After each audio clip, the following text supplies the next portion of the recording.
നമസ്കാരം. കഴിഞ്ഞ വീഡിയോയിൽ നമ്മൾ ഡിസ്കസ് ചെയ്തത് ജീവിത വിജയത്തിന്റെ 12 നിയമങ്ങളിൽ ഒന്നാമത്തെ നിയമമായിട്ടുള്ള ലോ ഓഫ് ഇന്റൻഷൻ ആയിരുന്നു.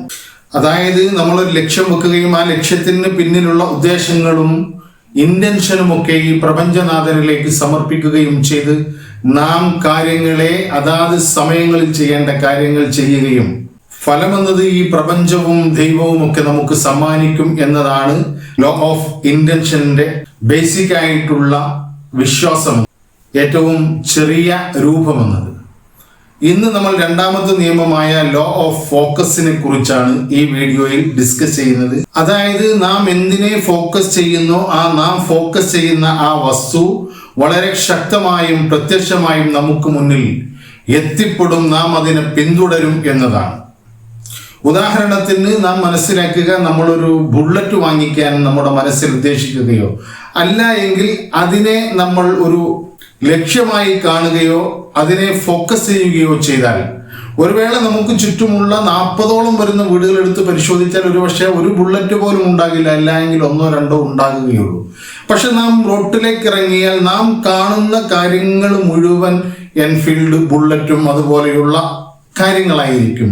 അതിൻ്റെ വ്യത്യസ്ത കളറുകളിലുള്ള കാര്യങ്ങൾ കാണും. ഇനി നമ്മൾ ഒരു ബുള്ളറ്റിന്റെ പ്രത്യേക കളറിലുള്ള ബുള്ളറ്റാണ് നാം ഫോക്കസ് ചെയ്തത് എങ്കിൽ അതേ കളറിലുള്ള 100 കണക്കിന് ബുള്ളറ്റുകൾ ഒരു ദിവസം നാം കാണും. ഒരു കാർ എടുക്കാനാണ് എങ്കിൽ നമുക്കറിയാം, ഏതെങ്കിലും ഒരു കമ്പനിയുടെ സ്പെസിഫിക് ആയിട്ടുള്ള ഒരു ബ്രാൻഡ്, അതിൻ്റെ ഇന്ന കളർ എന്നൊക്കെ നമ്മൾ ഉദ്ദേശിച്ചിറങ്ങിയാൽ റോഡിൽ കാണുന്ന മുഴുവൻ വാഹനങ്ങളും അതാണോ എന്ന് നാം സംശയിക്കുന്ന രീതിയിൽ നമ്മുടെ കണ്ണിൽ അങ്ങനെ വന്നുപെട്ടുകൊണ്ടിരിക്കും.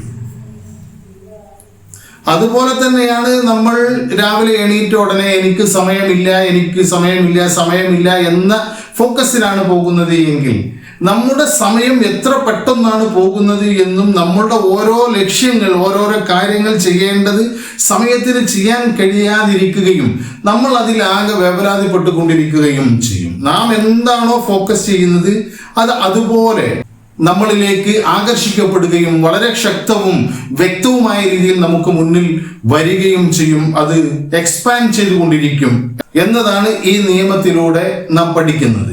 ഇതിന് ഉദാഹരണമായിട്ട് നാം പറയാറ്, നമ്മളൊരു സൺലൈറ്റിനെ ഒരു ലെൻസ് ഉപയോഗിച്ചുകൊണ്ട് ഒരു പേപ്പറിലേക്ക് അങ്ങനെ ഫോക്കസ് ചെയ്തുകൊണ്ട് ഒരു ലേസർ പോലെ നാം ആ പേപ്പറിലേക്ക് വെക്കുമ്പോൾ ആ പേപ്പറിൽ തുള വീഴുകയും ഒരുപക്ഷെ അത് കത്തിപ്പിടിക്കുകയും ഒക്കെ ചെയ്യുന്നതായിട്ട് നമ്മൾ പരീക്ഷണം നടത്താറുണ്ട്. അത് ആ ഫോക്കസ് ഇല്ലാതെ, ലെൻസ് ഇല്ലാതെ ആ സൺലൈറ്റ് ആ പേപ്പറിൽ പതിക്കുമ്പോൾ ഒരുപക്ഷെ അതിനെ ചൂടാക്കാൻ സാധിച്ചു എന്ന് വന്നേക്കാം. എന്നാൽ ഈ ലെൻസിനകത്തിലൂടെ അതിനെ ഫോക്കസ് ചെയ്ത് പേപ്പറിലേക്ക് വിടുമ്പോൾ അത് ഒരു തുള വീഴുന്നതായിട്ട് നമുക്ക് കാണാൻ കഴിയും, കത്തിപ്പിടിക്കുന്നതായിട്ട് കാണാൻ കഴിയും. ഇതുപോലെയാണ് നമ്മൾ എന്താണോ ഫോക്കസ് ചെയ്യുന്നത് അത് നമുക്ക് വളരെ ശക്തമായ രീതിയിൽ നമ്മുടെ ഫുൾ എനർജി അതിലേക്ക് കൊടുക്കുമ്പോൾ ആ കാര്യങ്ങൾ നമുക്ക് എളുപ്പമാകുകയും നമ്മുടെ മുന്നിൽ പ്രത്യക്ഷമാകുകയും വളരെ ശക്തമായ രീതിയിൽ തന്നെ അത് നമ്മളിലേക്ക് ആകർഷിക്കപ്പെടുകയും ചെയ്യുന്നു എന്നതാണ് ലോ ഓഫ് ഫോക്കസ് പഠിപ്പിക്കുന്നത്. അത് നമ്മുടെ ഓരോ സ്വഭാവവും അങ്ങനെയാണ്. നാം അതിലേക്ക് ഫോക്കസ് ചെയ്യുമ്പോൾ, നെഗറ്റീവ് ചിന്തയിലേക്ക് ഫോക്കസ് ചെയ്യുമ്പോൾ നമ്മുടെ ജീവിതത്തിൽ വരുന്ന ചിന്തകൾ മുഴുവനും നെഗറ്റീവായിരിക്കും, സംഭവിക്കുന്നത് മുഴുവനും നെഗറ്റീവായിരിക്കും. അതല്ലാതെ നമ്മൾ ഫോക്കസ് ചെയ്യുന്നത് പോസിറ്റീവിലേക്കാണ് എങ്കിൽ നമ്മുടെ ജീവിതത്തിൽ വരുന്ന കാര്യങ്ങൾ മുഴുവനും നമുക്ക് പോസിറ്റീവായി കാണാൻ കഴിയും. അതോടൊപ്പം നമ്മുടെ മനസ്സിൽ വരുന്ന ചിന്തകൾ മുഴുവനും പോസിറ്റീവായി വരും. അതുകൊണ്ട് നാം ശക്തമായ രീതിയിൽ നമ്മുടെ ലക്ഷ്യത്തിലേക്ക്, നമ്മുടെ ഇന്റൻഷനിലേക്ക്, നമ്മുടെ ഗോളിലേക്ക് നമ്മുടെ മുഴുവൻ എനർജിയും ഉപയോഗിച്ചിട്ടുള്ള ഫോക്കസ് അതിലേക്ക് തന്നെ ശക്തമാക്കി വെക്കുക. അതിലൂടെ നമുക്ക് നമ്മുടെ ഗോൾ അച്ചീവ് ചെയ്യാനും അതിനുള്ള മാർഗങ്ങൾ തുറന്നു തരാനും ഒക്കെ ഈ പ്രപഞ്ചവും പ്രപഞ്ചനാഥനും ദൈവവും നാം ഏത് രീതിയിൽ അതിനെ വിളിച്ചാലും അത് നമ്മുടെ കൂടെ ഉണ്ടാകും എന്നതാണ് ഈ ലോ ഓഫ് ഫോക്കസ് മുന്നോട്ട് വെക്കുന്ന ആശയം. ഈ ഫോക്കസ് എന്ന് പറയുന്നത് നമ്മൾ പ്രാക്ടീസ് ചെയ്ത് അത് വളർത്തിയെടുക്കേണ്ട ഒന്നാണ്. നമ്മുടെ ലക്ഷ്യത്തിൽ നിന്ന് നമ്മുടെ ശ്രദ്ധ മാറ്റുന്ന ഏതൊക്കെ തരത്തിലുള്ള കാര്യങ്ങളുണ്ടോ അതിനെയൊക്കെ തിരിച്ചറിയുകയും അതിനെയൊക്കെ നമ്മുടെ ജീവിതത്തിൽ നിന്ന് മാറ്റി നിർത്താനും നമ്മുടെ വഴിയിൽ നിന്ന് അത്തരം കല്ലുമുള്ളുകളെ മാറ്റിവെക്കാനും നമുക്ക് കഴിയണം. മറ്റൊരു കാര്യം, ഹാർനസ് യുവർ ഫോക്കസ്. അതായത് ഫോക്കസ് പ്രാക്ടീസ് ചെയ്യുന്നതിന് വേണ്ടി നമുക്ക് നല്ല മ്യൂസിക് കേൾക്കാം, നല്ല മെഡിറ്റേഷൻ ചെയ്യാം, യോഗ പോലത്തെ കാര്യങ്ങൾ ചെയ്യാം. നമ്മുടെ ഫോക്കസിനെ ഒരു പ്രത്യേക ബിന്ദുവിലേക്ക് കുറച്ചു സമയം പിടിച്ചു നിർത്താൻ കഴിയുന്ന രീതിയിലുള്ള പ്രാക്ടീസുകൾ ചെയ്തുകൊണ്ട് നമ്മുടെ ആ ഫോക്കസിനെ ഡെവലപ്പ് ചെയ്തു കൊണ്ടുവരിക. എന്നിട്ട് വർക്ക് ഓൺ യുവർ ഫോക്കസ്. നമ്മുടെ ഫോക്കസിൽ നാം വർക്ക് ചെയ്യുക. അതിന് ആവശ്യമായിട്ടുള്ള പ്രാക്ടീസുകൾ നിരന്തരമായി ചെയ്യുക. അങ്ങനെ നിരന്തരമായി നാം ഫോക്കസിനെ പ്രാക്ടീസ് ചെയ്യുമ്പോൾ സാവധാനം നാം ഉദ്ദേശിക്കുന്ന ലക്ഷ്യത്തിലേക്ക്, ഏതൊരു കാര്യമാണോ ചെയ്തുകൊണ്ടിരിക്കുന്നത് അതിലേക്ക് നമ്മുടെ ഫോക്കസിനെ കൃത്യമായി പിടിച്ചു നിർത്താനും അതിലൂടെ നമ്മുടെ ഫുൾ എനർജി അതിനുവേണ്ടി ചിലവഴിക്കാനും നമുക്ക് കഴിയും.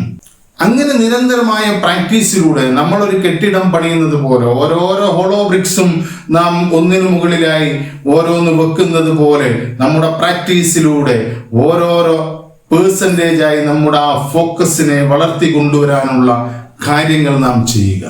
അങ്ങനെ റിപ്പീറ്റേറ്റീവായി ഈ കാര്യങ്ങൾ ചെയ്യുകയും നമ്മൾ അതിനെ ഒബ്സർവ് ചെയ്യുകയും ചെയ്യുക. എനിക്ക് എത്ര സമയം ഒരു ബിന്ദുവിലേക്ക് അല്ല എങ്കിൽ ഒരു വിഷയത്തിലേക്ക് എനിക്ക് ഫോക്കസ് ചെയ്യാൻ കഴിയുന്നുണ്ട് എന്ന് നമ്മൾ പരിശോധിച്ച് പരീക്ഷിച്ച് നാം അതിനെ ഒബ്സർവ് ചെയ്യുക. അങ്ങനെ അതിനെ ഡെവലപ്പ് ചെയ്ത് കൊണ്ടുവരാൻ ശ്രമിക്കുക. അങ്ങനെ നമ്മുടെ ഫോക്കസിനെ മാറ്റുന്ന ഡിസ്ട്രാക്ഷൻസിനെ എലിമിനേറ്റ് ചെയ്തുകൊണ്ട് അതിനെയെല്ലാം മാറ്റി നിർത്തിക്കൊണ്ട് നമ്മുടെ യാത്രയെ തടസ്സപ്പെടുത്തുന്ന, നമ്മുടെ ശ്രദ്ധയെ മാറ്റുന്ന കാര്യങ്ങളെയൊക്കെ നമ്മുടെ പരിസരങ്ങളിൽ നിന്നും നമ്മുടെ എൻവിറോൺമെന്റിൽ നിന്നുമൊക്കെ മാറ്റി നിർത്താനുള്ള കാര്യങ്ങൾ നാം ചെയ്യുകയും ഒരു ക്ലിയർ ആയിട്ടുള്ള പ്രയോറിറ്റി നാം സെറ്റ് ചെയ്യുകയും നമ്മുടെ ലക്ഷ്യത്തിലേക്ക്, നമ്മുടെ ജീവിതത്തിന് നന്മയായിട്ടുള്ള ഏതൊക്കെ കാര്യമുണ്ടോ അതിൽ ഏറ്റവും കൂടുതൽ ഞാൻ ശ്രദ്ധ പതിപ്പിക്കേണ്ടത് ഏത് മേഖലയിലാണ് എന്ന് മനസ്സിലാക്കിക്കൊണ്ട് ഒരു പ്രയോറിറ്റി നിശ്ചയിക്കുകയും അതനുസരിച്ച് നമ്മുടെ ശ്രദ്ധയെ അതിലേക്ക് കേന്ദ്രീകരിക്കുകയും ചെയ്യുക.